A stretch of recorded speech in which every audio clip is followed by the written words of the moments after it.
There are new allegations of misconduct and assault by a prominent filmmaker, Bryan Singer. I've had put in drinks. I had liquor poured down my throat.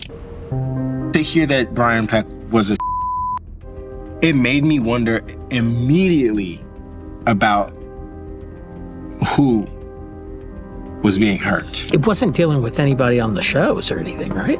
It was a child actor. On one of our shows. Yes. He is accused right now in the newspapers, perhaps later in a court of law, of abusing their 7-year-old adopted daughter, Dylan.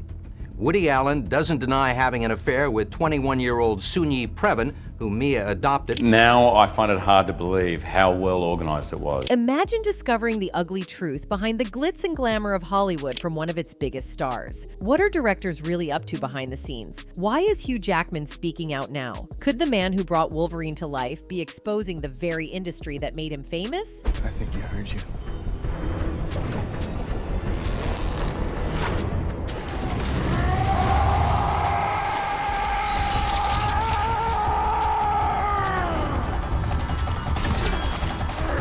Hugh Jackman, known for his iconic role as Wolverine, has recently opened up about his experiences on the sets of Bryan Singer's X-Men films. What secrets did he uncover, and how have these revelations changed the landscape of Hollywood? You are a ridiculous, immature, half-wit moron. From the controversial reign of Bryan Singer on the X-Men franchise to Spielberg's rumored dark side, troubling questions remain about the true nature of these directors. It wasn't dealing with anybody on the shows or anything, right? It was a child actor. On one of our shows.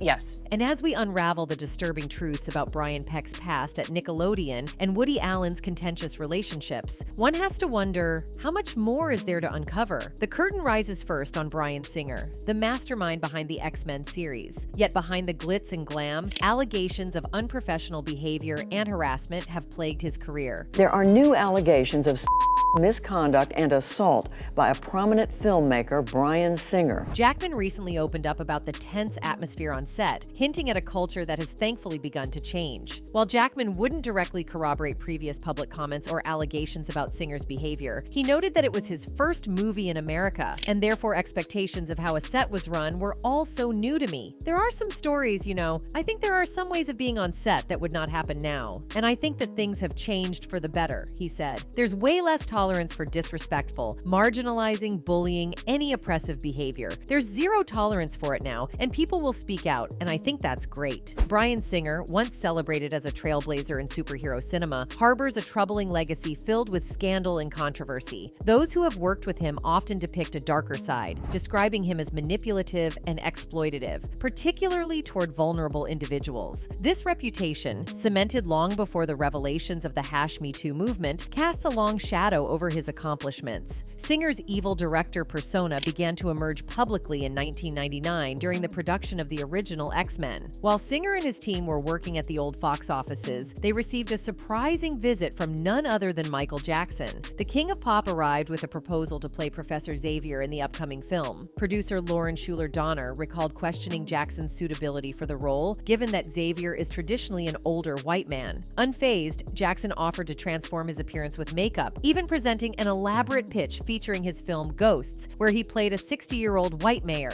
Despite his efforts, 20th Century Fox ultimately chose Patrick Stewart for the role, citing the controversies surrounding Jackson at the time. Producer Ralph Winter described Jackson's visit as part of the Singer vortex, a chaotic realm filled with unpredictability and impulsivity. Singer's entourage was ever present, contributing to an atmosphere where generosity and introduction sometimes gave way to trouble. Though his association with the X-Men franchise elevated Singer to sought-after status and propelled superhero films into mainstream success, it also marked the beginning of controversies that continue to haunt his career. The film's impact was undeniable, launching a new era of comic book adaptations and raking in billions. Yet, the legacy is marred by Singer's personal scandals. Tom Rothman, then the chairman of Fox Filmed Entertainment, praised the film for its themes of otherness and discrimination. But organizations like GLAAD insist that these achievements must be considered alongside the allegations against Singer. He has faced numerous accusations of SA involving young ones, all of which he has denied. Though public scrutiny persists, the behind-the-scenes chaos of X-Men further exemplifies Singer's tumultuous reputation. Reports of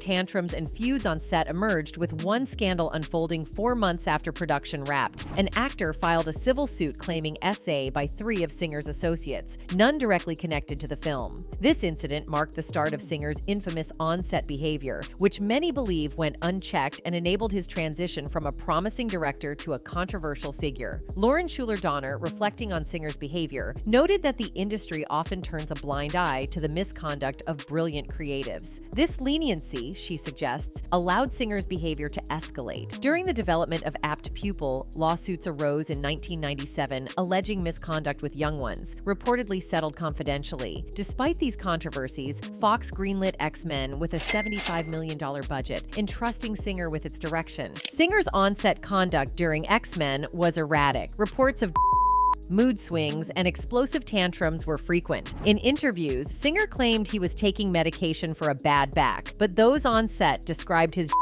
as disruptive. He often arrived late and on a whim would alter filming schedules, affecting production.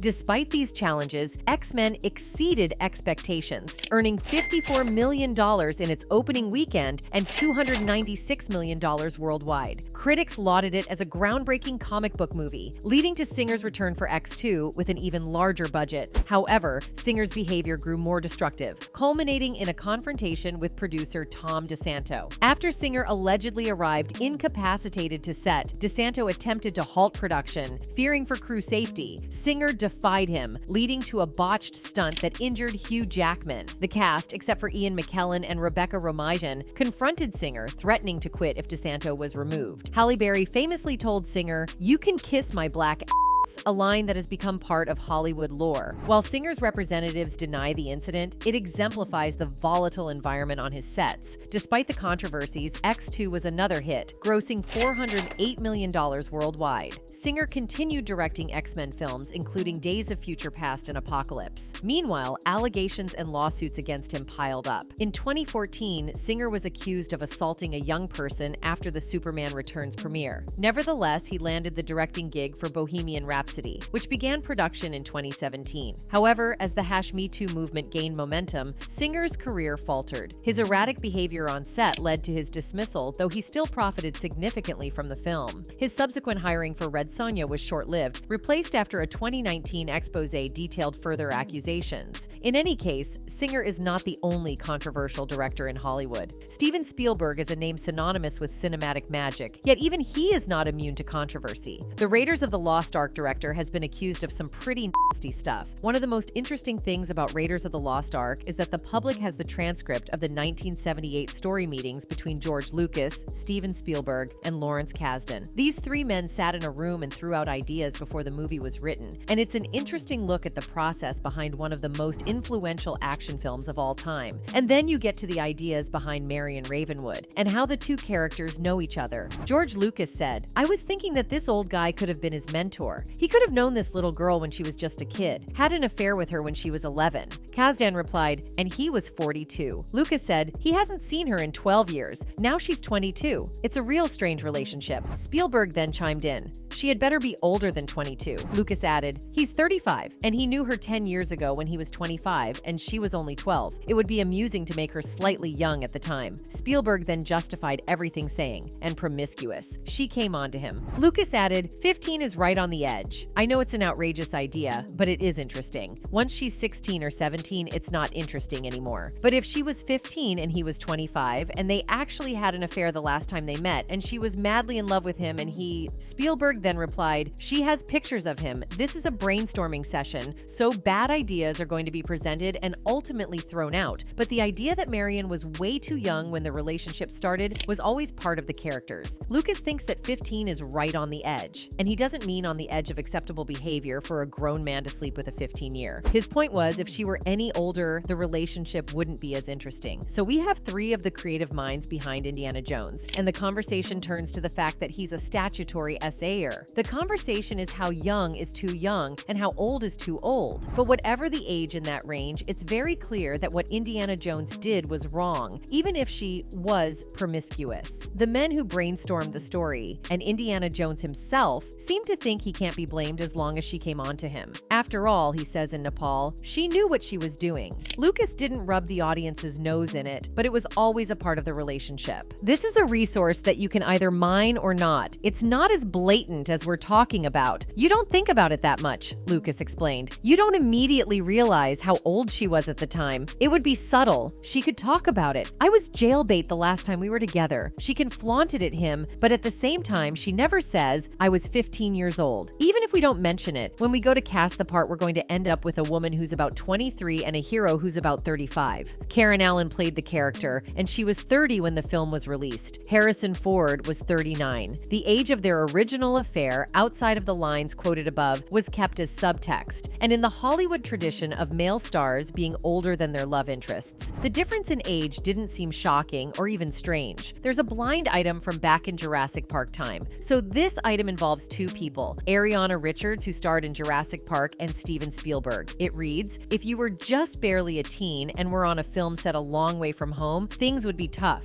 If your boss, a permanent A-plus lister, sent away your minder every night so he could tuck you in, you too would still wake up screaming in the middle of the night 2 decades later. Such is the fate of this former child actress who was in one of the biggest movies of all time. She says it started one night when she was on set, and the A-plus lister said he wanted to go over a few lines with her that night after dinner. He came to her hotel room and sent away the person in charge of watching over her. From that night, for the next month, she was SA'd and forced to do things she has never done since, even with her new husband. The A-plus lister took away her childhood and her teen years. He took away every happy memory she had prior to that date and made every day the worst. She has undergone years and years of therapy. She refuses to talk about the film to anyone because she breaks down in tears. She will never join in any tribute to the A-plus lister because of what he did to her. When she needed to scream and shake in the movie, she had no problems with motivation. She would just think about the night before. Another A-lister who has been accused of taking advantage of their power in the industry is Brian Peck.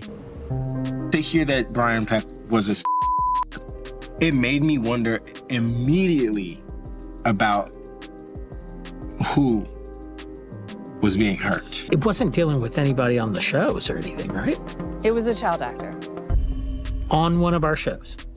Yes. Actor and dialogue coach Brian Peck was sentenced to 16 months in prison in 2004 after he pleaded no contest to 2 counts of SA against an unknown Nickelodeon child actor. Peck, then 43, was working as a dialect coach for the 15-year-old actor and was teaching him at his home when the offenses are said to have taken place. He was arrested after the boy's parents reported him to the police, and court documents reveal that Peck was originally charged with 11 counts of harmful acts on a young person. He ultimately pleaded no contest to just 2 counts. While the court found him guilty of both, the remaining counts were dismissed. However, 2 decades later, Drake Bell has come forward as the child actor who was involved in the case, and he will speak out about his allegations in Investigation Discovery's upcoming TV series Quiet on Set, The Dark Side of Kids TV. Drake was just 5 years old when he first started acting, appearing in an episode of Home Improvement and in the movie Jerry Maguire, before he got his breakthrough role on The Amanda Show when he was 12. Drake was a regular on the Nickelodeon series from 1999 until its cancellation in 2002, and in 2003 he was cast as one of the titular characters in the popular series Drake and Josh. And a new teaser trailer for Quiet on Set showed several talking heads questioning who Peck's victim could have been before Drake, now 37, was shown preparing to break his silence. An accompanying press release reads,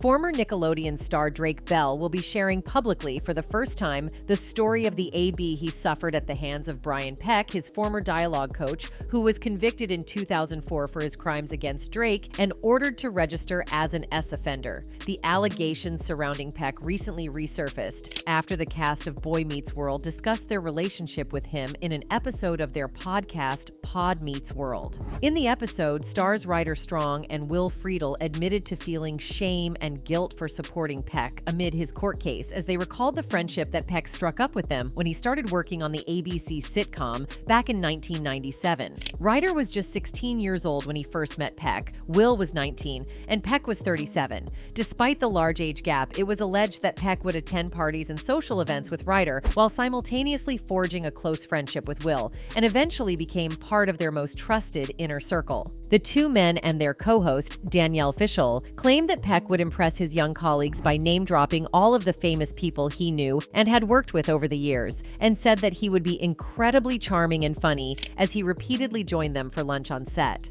When Peck was arrested in 2003, 3 years after Boy Meets World had ended, both Will and Ryder alleged that they were misled by him and claimed that he insisted that he was the real victim in the case. The stars clarified that they had no idea about all of the counts that Peck was initially charged with and only knew about the two he pleaded no contest to. Ryder explained, "He only admitted to one thing, but he was charged originally with a bunch of things. I never heard about the other things because back then you couldn't Google to find out what people were being charged with." Ryder then speculated that Peck had actually made a plea deal by admitting to some, but not all of the charges, saying, "It looks like he was being charged with a series of crimes, which we did not know, and that's really disturbing." And reflecting on the moment that Peck allegedly called on him for support, Will claimed, "He called me to his house, which I'd been to maybe twice, so that alone was weird, and he sat me down. He said to me, 'Hey, this is what's happening, but this is what happened.' He was crying the whole time. We'd just done this film together, and he'd got me this role." Will shared his regret as he alleged that Peck convinced him that while he had committed the act against the young person, he was the real victim because he had been pursued and worn down by his accuser. "The story makes complete sense, the way that he was saying it," Will added. "I look back on it now, and it makes me want to cry that I was ever that naive." Ryder was apparently told a similar story, with the star alleging, "He didn't say that nothing had happened. By the time we heard about the case and knew anything about it, it was always in the context of, 'I did this thing. I am guilty. I am going to take whatever punishment the government determines, but I'm the victim of jailbait.'" Peck allegedly then asked Will, Ryder, and several other actors that he knew to go and support him in court, which they did. Will recalled, "We're then sitting in that courtroom on the wrong side of everything, of course having no idea. It was filled with child actors to the point that the victim's mother turned around and said, 'Look at all the famous people you brought with you, and it doesn't change what you did to my kid.' I just sat there wanting to die," Will continued. "I was like, what the hell am I doing here?" It was horrifying all the way around. In any case, Woody Allen, a director celebrated for his unique storytelling, has also faced profound scrutiny over his personal life. Previously known as one of the leading voices of American cinema, director Woody Allen helped to shape the landscape of independent Western film through the late 1970s and 80s. Winning an Academy Award for Best Director for both Annie Hall and Hannah and Her Sisters, Allen also helped to establish the careers of the likes of Jeff Daniels, Diane Keaton, and many more. Despite this and more recent success with Midnight in Paris, among other films, Woody Allen is better known in the contemporary landscape of cinema as a controversial figure thanks to the allegations of misconduct that were pointed towards him in the 1990s. A gigantic industry has been built on a total non-event. He's lying, and he's been lying for so long. And it is difficult for me to see him. The story of such allegations dates back to 1980, however, when Woody Allen met Mia Farrow, the well-known actor of the likes of Rosemary's Baby and The Great Gatsby, as well as the mother to 7 children, both biological and adopted. At the time, Woody Allen was known as one of the film industry's leading voices, having just released Annie Hall as well as Manhattan, a film that involves a 40-year-old character falling in love with a high school student. Becoming an item, Allen and Farrow would be in a relationship for 12 years, where, in that time, the couple raised Farrow's children, before finalizing the adoption of Dylan and Moses in 1991. In 1992, however, the relationship came to an abrupt, dramatic end when, whilst at Allen's apartment, Mia Farrow discovers a stack of explicit photos of her adopted daughter Soon-Yi Previn, taken by the filmmaker. When the photos were discovered, Previn was just 21, whilst Woody Allen was in his 50s. Soon after this discovery, later in 1992, the adopted daughter of both Woody Allen and Mia Farrow, Dylan Farrow, told her mother about an alleged M that occurred between herself and the filmmaker at a young age. According to the court testimony on August 4, 1992, Allen visited Dylan at the Farrow family home in Connecticut, where a friend's babysitter, Allison Strickland, was also present, alongside Farrow's babysitter, Christy Grotek, and a French tutor, Sophie Burge. Sensing something was wrong with the visit from Woody Allen, Strickland told her employer that she had seen the father kneel in front of Dylan, age 7 years old, with his head in her lap, facing her body. The young girl also told her mother, Mia Farrow, who immediately contacted her attorney and took Dylan to her local pediatrician, where the girl reported no signs or discussion of any AB. Shortly after these allegations, Woody Allen and Mia Farrow's daughter, Soon-Yi Previn,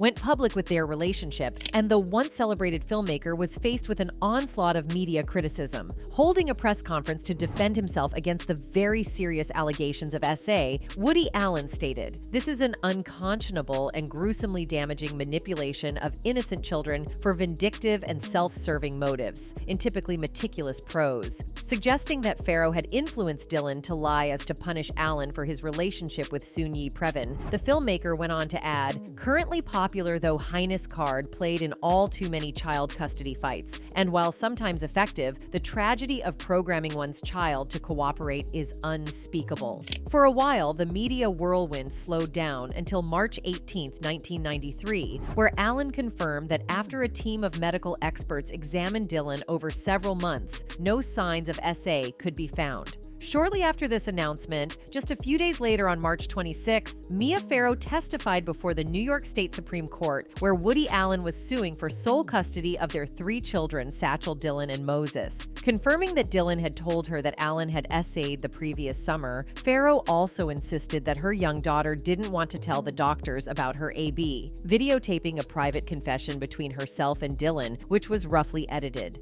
3 key witnesses were called for the trial, each of which was present at the time when Woody Allen entered the Farrow home and had allegedly AB'd Dylan. These included Allison Strickland, Christy Grotek, and Sophie Burge. Grotek, the babysitter to Farrow's children, testified that for around 20 minutes in the afternoon of the incident, she was unable to locate either Allen or Dylan, assuming they were both outside. Whilst the filmmaker testifies he was in the bathroom during this point, French tutor Sophie Burge stated that she saw Dylan with no underwear on that same day, while Strickland's original recount of the incident remained the case's strongest piece of evidence against Allen. Disputing the validity of Farrow's edited tape and the statements from the 3 witnesses, the case continued for many months, and in May 1993, Dr. John Leventhal, one of the doctors who examined a young Dylan, testified in a statement that the girl's story had a rehearsed quality. Continuing, his statement read, "We had 2 hypotheses. One, that these were statements that were made by an emotionally disturbed child and then became fixed in her mind. And the other hypothesis was that she was coached or influenced by her mother."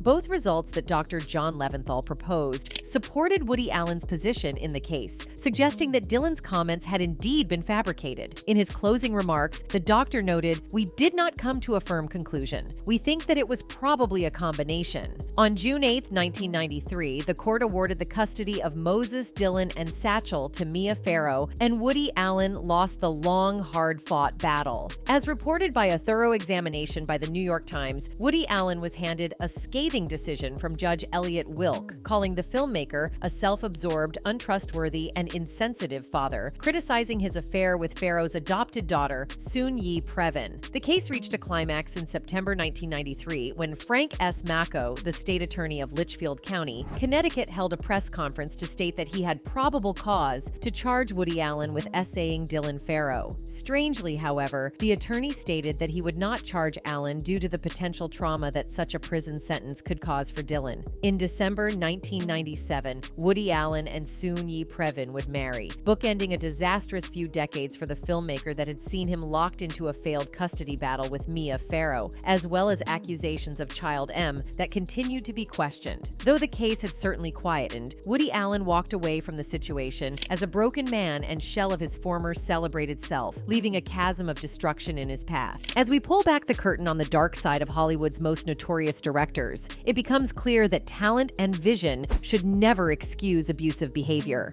The stories of Bryan Singer and others are not just about individuals, but about a culture that enabled their actions for far too long. The film industry has a responsibility to protect its most vulnerable members and ensure that the art of storytelling is not overshadowed by the predatory actions of a few powerful individuals. Anyway, that's it for this video, folks. Bye.